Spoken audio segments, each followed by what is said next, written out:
Naquele tempo, Jesus pôs-se a dizer: Eu te louvo, ó Pai, Senhor do céu e da terra, porque escondeste estas coisas aos sábios e entendidos e as revelaste aos pequeninos.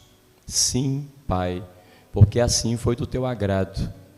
Tudo me foi entregue por meu Pai, e ninguém conhece o Filho senão o Pai, e ninguém conhece o Pai senão o Filho e aquele a quem o Filho quiser revelar. Vinde a mim todos vós que estáis cansados e fatigados sob o peso dos vossos fardos, e eu vos darei descanso. Tomai sobre vós o meu jugo e aprendei de mim, porque sou manso e humilde de coração, e vós encontrareis descanso, pois o meu jugo é suave e o meu fardo é leve. Palavra da salvação. Então, caríssimos irmãos e irmãs, o Evangelho de hoje nos apresenta uma das raras vezes, e por isso muito preciosa, em que Jesus Cristo é flagrado no conteúdo da sua oração.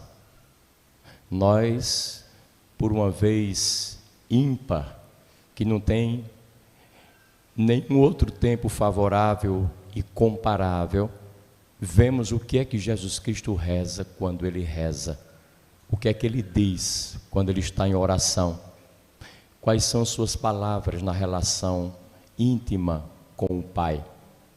Talvez seja essa a única vez que a gente o vê de forma mais intensa e contundente rezando, e aprende o que ele nos diz na sua oração, porque é bem verdade que ele falou sobre o Pai Nosso, nos mandou rezar o Pai Nosso, mas ele foi provocado, e ele apenas deu uma resposta à provocação recebida da parte dos discípulos, com a oração do Pai Nosso. E o Pai Nosso não é propriamente uma oração para ser repetida como qualquer outra. O Pai Nosso é um paradigma, ou seja, um modelo de oração, para nos dizer que dentro desse modelo, toda a nossa oração deve estar, deve caber, deve se encaixar. Todas as vezes que a gente for rezar, não importa que oração for, tem que saber que a gente está rezando a um Pai que é nosso. Não é meu, não é o Pai privativo da minha família, não é o Pai dos meus amiguinhos, não é o Pai daqueles que pertencem à minha classe social, ao meu grupo de interesse, ao partido político com o qual eu tenho afinidade, ou mesmo a religião a que pertenço. Não, o Pai é de todos nós. Toda oração tem que trazer isso. Quando Jesus Cristo diz o pão nosso, ele quer dizer que todas as pessoas, quando forem rezar, precisam saber que o pão que Deus deu, fez, produziu e colocou na face da terra, é para todo ser humano. Não é para alguns e para outros não, porque o estômago do pobre é do tamanho das necessidades do estômago do rico. E por isso ninguém pode ficar privado daquilo que é fundamental, que é essencial, para se manter de pé e o fazer com o mínimo de decência e dignidade. Então são elementos que estão presentes nessa oração, mais como modelo do que propriamente como uma oração do ponto de vista da sua especificidade. Aqui, Jesus Cristo está rezando mesmo. E nessa oração dele, ele nos oferece pelo menos 3 elementos. O primeiro, a sua oração começa com ação de graças. Eu te louvo, ó Pai, Senhor do céu e da terra. Eu te louvo e te bendigo. Eu te agradeço. Eu te exalto. Aqui entra o valor da gratidão. A gratidão deveria ser uma forma de vida para todos nós. A gente deveria viver agradecido, viver grato o tempo inteiro, porque nós temos razões de sobra para ser agradecidos. E agradecidos não só pelas coisas que nós consideramos boas, aquelas que nos aprazem, aquelas que nos dão alegria, aquelas que fomentam a nossa satisfação, aquelas que nos dão uma resposta favorável a partir das nossas expectativas. Não. Ser grato pelas coisas boas não é nenhum mérito. Qualquer pessoa pode sê-lo. Nós devemos aprender e exercitar a gratidão por tudo, inclusive pelas coisas menos boas, menos favoráveis, menos aprazíveis, aquelas que nos impõem alguma dor, algum incômodo, algum sofrimento, algum nível de dissabor. Por quê? Porque todas elas têm a sua razão de ser. Tudo tem o seu lugar ao sol da nossa vida. Tudo tem o seu propósito e foi criado com a sua devida finalidade. Nada debaixo do céu existe por acaso. Inclusive, e eu diria sobretudo, as coisas que nós classificamos como menos boas, como menos oportunas. Às vezes é dessas coisas que a gente mais necessita. Nós pedimos só sombra e água fresca, mas a vida nos dá um bocado de água quente e de um sol sem fim, porque é nessas intempéries da vida, nessas adversidades que a gente vai resistindo, vai encontrando maneiras de se posicionar com mais fortaleza, vai engrossando os ombros para que eles sejam capazes de mais pancada, de mais resistência, de mais aflição. Então é muito importante que a gente aprenda a ser grato por tudo. Porque, afinal de contas, quem de nós sabe o que é bom e o que não é bom? Nenhum de nós sabe disso. A gente não tem bola de cristal. Às vezes uma coisa começa muito boa para a gente no começo do dia, é uma maravilha. Lá do meio-dia para frente vai mudando. E quando é à noite se converte numa tragédia, que a gente nunca admitiria que pudesse ser assim. Outras vezes é o contrário, uma coisa começa muito ruim para a gente no começo do dia. Quando chega à tardinha, à noite, se converte numa coisa maravilhosa. E a gente diz até assim, meio extasiado, olha, se eu soubesse que era assim, eu teria começado antes, eu teria feito antes. Às vezes a gente é chamado para sair de casa, para ir para um lugar aqui e acolá, por um amigo, o pai, a mãe, o namorado, a namorada, marido ou mulher. E a gente diz, hoje eu não saio para canto nenhum. Hoje eu estou assim meio triste, hoje eu estou sem vontade, estou com preguiça, vou ficar o dia todo dentro de casa. Mas aí a pessoa pede em si, vai ser bom, vamos encontrar pessoas. E a gente vai de tanta insistência da parte do outro.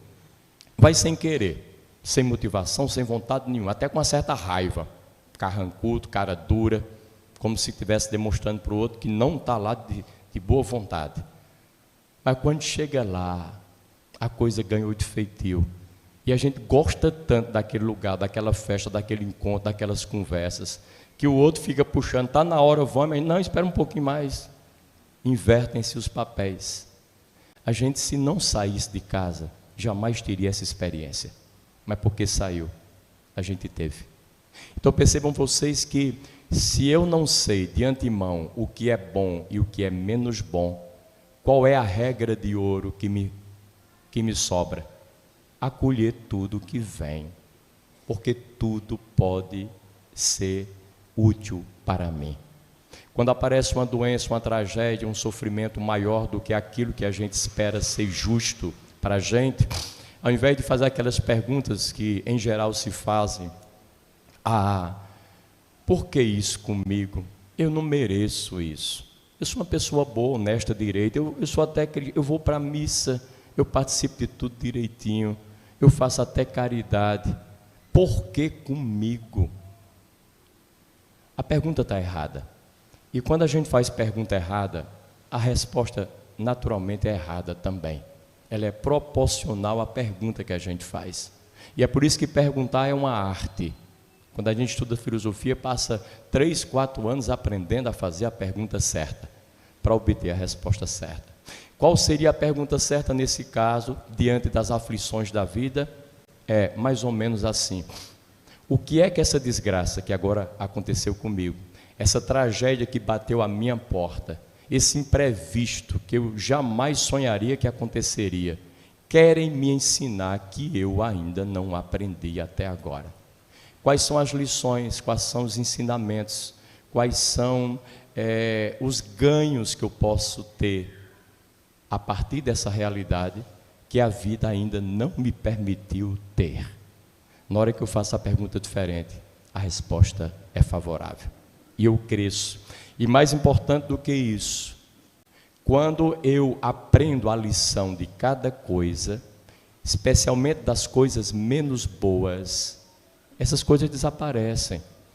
Porque a razão de ser de um sofrimento é me ensinar aquilo que ele veio para ensinar. Se eu aprendi, ele passa, ele vai embora, vai ensinar a outro. Eu não sofrerei mais aquele sofrimento, vou sofrer outros. Não mais participarei daquela tragédia, terei outras, mas serão outros. E quando vierem os outros, eu já estarei preparado, capacitado para ultrapassá-los, exatamente porque não fugi dos anteriores. Então vejam só que é uma escadinha. A gente não sobe uma escada pelos degraus do meio, muito menos pelos degraus últimos. A gente sobe uma escada pisando o pé, primeiramente, no degrau de baixo. E aquele degrau nos dá sustância, nos dá fortaleza, segurança, equilíbrio, sobretudo motivação, para a gente dar o segundo passo, o terceiro, e assim sucessivamente. Então aqui nós temos esse primeiro viés do Evangelho, que é Jesus Cristo agradecido, ensinando-nos a também viver a nossa vida de forma grata, o tempo inteiro. Um coração agradecido nunca é um coração infeliz. Uma pessoa que não sabe agradecer, que não agradece por nada, é uma pessoa, além de infeliz, é uma pessoa chata, é uma pessoa rebelde, é uma pessoa que está todo o tempo resmungando, nada dá certo na vida dela, tudo está errado, tudo está fora do lugar. Ela é quem está fora da gratidão. Colocou-se no lugar da gratidão, as coisas começam a ter sentido na sua vida.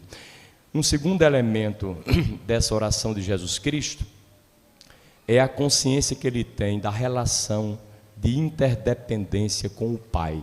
Ele e o Pai. Tudo me foi entregue por meu Pai, diz ele. E ninguém conhece o Filho senão o Pai, e o Pai senão o Filho. O que isso quer dizer para nós? Que tudo aquilo que nós temos e somos não é nosso, ao contrário do que a gente possa pensar. Tudo aquilo que a gente tem e é do Pai, é de Deus. Deus nos entregou.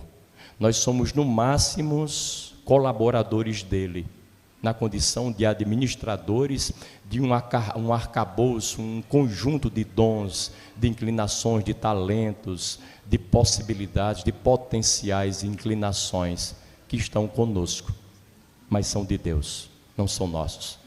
E é por isso que a gente recebeu de Deus esses dons e talentos, para desenvolvê-los, primeiro descobri-los, depois desenvolvê-los e depois colocá-los a serviço não só da gente, mas a serviço das pessoas, do mundo, da humanidade. O maior propósito da vida é prestar serviço. E aquele ditado popular que a gente conhece desde há muito tempo, continua em voga: quem não vive para servir, não serve para viver. A grande pergunta é: em que medida eu presto serviços a alguma pessoa que não seja eu próprio, ou os meus, com quem diretamente eu tenho uma relação de afeto, de amor e até de responsabilidade? A quem eu presto serviço nesse mundo? Porque a gente corre o risco de passar a vida inteira, 70, 80, 90 ou mais anos, ajudando a 3 ou 4 pessoas e nada mais além delas. O marido que ajuda a esposa e mais 2 ou 3 filhos que teve. Os meninos já estão com 50 anos. Um já é médico, outro é engenheiro, o outro é pedreiro, é mestre de obra, já se viraram. E a gente continua ajudando a famíliazinha da gente. Não consegue se desvencilhar, romper com esse familismo, que todo ismo é patológico, é doentio. E a família, se tomada de maneira absoluta e exagerada, ela é uma doença para nós. A gente precisa quebrar os laços da família. Não é abandonar a família de sangue, mas é ampliá-la, introduzindo mais gente dentro dela. Essa gente da família de Deus, essas pessoas que nós encontramos na missa e fora dela, encontramos na igreja e também nas calçadas e ruas, todos são familiares. Em que medida o meu trabalho ajuda, chega, alcança, atinge, favorece essas pessoas ou não? O terceiro viés do evangelho de hoje, naturalmente dentro da oração de Jesus Cristo, para mim é o mais relevante, é a oferta que Jesus nos faz frente ao nosso cansaço, a nossa aflição, a fadiga da nossa vida. Vinde a mim, vós todos que estáis cansados e oprimidos sob o peso dos vossos fardos, e eu vos aliviarei. Noutra versão, eu vos darei descanso. Aqui não se trata propriamente de Jesus Cristo tirar o peso da nossa vida, extinguir, apagar e acabar com a nossa fadiga, mas de introduzir mansidão, suavidade e leveza. Porque eu sou manso e humilde de coração. O meu peso é leve, meu fardo é suave. Mansidão, leveza, suavidade. Isso é importante porque Jesus Cristo nunca dá as coisas de mão beijada para a gente. Nunca fez isso. Não é o seu modus operandi, a sua forma de agir. Nunca foi.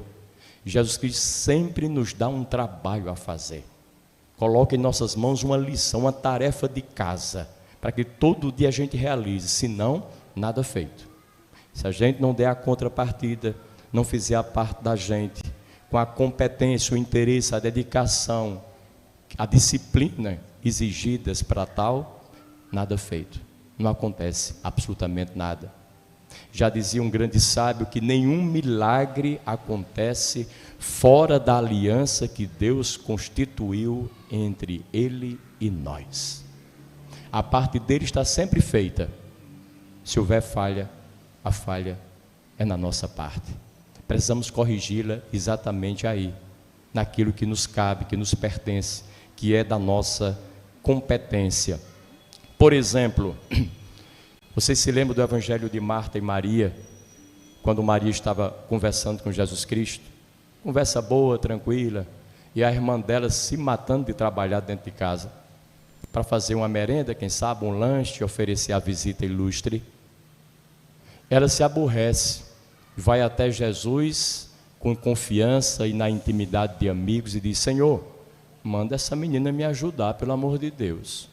O que é que Cristo diz, aproveitando a deixa? Marta, Marta, você está agitada, preocupada com muita coisa, quando uma só é necessária, e sua irmã escolheu a melhor parte, que não lhe será tirada. Jesus Cristo aí não reclamou do trabalho de Marta, não. Alguém tem que trabalhar, senão ninguém come. O que ele reclamou foi da agitação com que ela estava trabalhando, do estresse, da tensão, da preocupação que ela colocava no seu trabalho. Aquele espírito menos favorável, por exemplo, que tocava as coisas que ela fazia. Por isso que ela ficava aborrecida. Depois, quando Cristo chegou, aparecendo ressuscitado aos discípulos que estavam trancados, nós vemos esse texto, por exemplo, no tempo de Pentecostes. Ele diz: a paz esteja convosco. Coitados dos discípulos, a partir daquele dia nunca mais tiveram paz na vida deles, nunca, ficaram desassossegados pelo resto do tempo. Foram perseguidos, caluniados, dilacerados, torturados e por fim mortos, assassinados. Nenhum discípulo morreu de doença, deitadinho numa cama esperando o seu dia. Não, todos morreram porque foram assassinados. A eles foi subtraída a vida, a exemplo do mestre. Então, quando Cristo diz: a paz esteja com vocês, ele estava brincando? Não. É porque a paz que Cristo veio oferecer não era a mudança do cenário exterior, era uma paz por dentro, era uma capacidade de resistir a todas as turbulências que viriam para cima deles a partir de então. Era um apaziguamento, porque é de dentro da gente que saem todas as guerras, todos os atritos e conflitos, toda a violência, todo desentendimento. O que acontece lá fora, nas Rússias e Ucrânias da vida, é apenas uma extensão do que acontece antes no coração das pessoas. Se temos um coração apaziguado, duvido que haja guerra. Então é preciso que apaziguemos nosso coração. João Batista, quando vê Jesus Cristo a primeira vez, publicamente, o reconhece, aponta para Jesus e diz para os seus discípulos: eis o Cordeiro de Deus que tira o pecado do mundo. Jesus Cristo nunca tirou o pecado do mundo. Nunca, não conseguiu, até hoje. Por quê? Porque não foi essa a intenção dele. Jesus Cristo combate o pecado introduzindo o perdão. E aí, quando eu sou capaz de perdoar, eu quebro as pernas dos efeitos nocivos do pecado. O meu perdão neutraliza as consequências negativas, nefastas de qualquer atitude pecaminosa. Então, isso para dizer para vocês que agora, quando Cristo diz: vinde a mim todos que estáis cansados, sob o peso, e eu vos darei descanso. Se alguém chegar um dia e disser: hoje eu estou cansado demais, tem muito problema na minha vida, Jesus me deu o descanso que o Senhor prometeu, vai ficar cansadinho. Provavelmente vai ficar cansado, do mesmo jeito, a não ser que haja um milagre. Mas como milagre não é o pão de cada dia, é algo raro e que não acontece a todo momento para todas as pessoas, é provável que a gente continue cansado. O que Cristo quer dizer para nós é diferente. Aprendei de mim. Se alguém quer descansar, quer ter uma vida com suavidade, uma vida com leveza, com mansidão, aprenda de quem é suave, de quem é leve, de quem é manso, de quem é humilde. Isso vale não só para aprendermos com ele, mas aprendermos com todas as pessoas que antes de nós aprenderam com ele. Os santos e as santas, por exemplo, foram pessoas que aprenderam o modo de viver de Jesus Cristo. Nós temos pessoas na nossa comunidade, na nossa família, que nós aprendemos a admirar, ainda que seja no nosso silêncio, muito recatado, muito discreto, mas nós gostamos dessas pessoas, gostamos de conversar, de ver, de acompanhar. Há pessoas de longe que com a internet a gente gosta de ouvir os vídeos, gosta de ler os textos, os livros, gosta de ver e acompanhar no Instagram. Por quê? Porque são pessoas que nos modelam, que nos ajudam, que nos alavancam, que nos animam, que tiram de nós o peso da vida e a torna mais leve, mais suave, mais serena. Acompanhemo-nos de tais pessoas. Mais uma vez, quebremos esses laços que nos encarceram, nos aprisionam, muitas e muitas das vezes, nas nossas próprias casas. E aqui eu termino, tem uma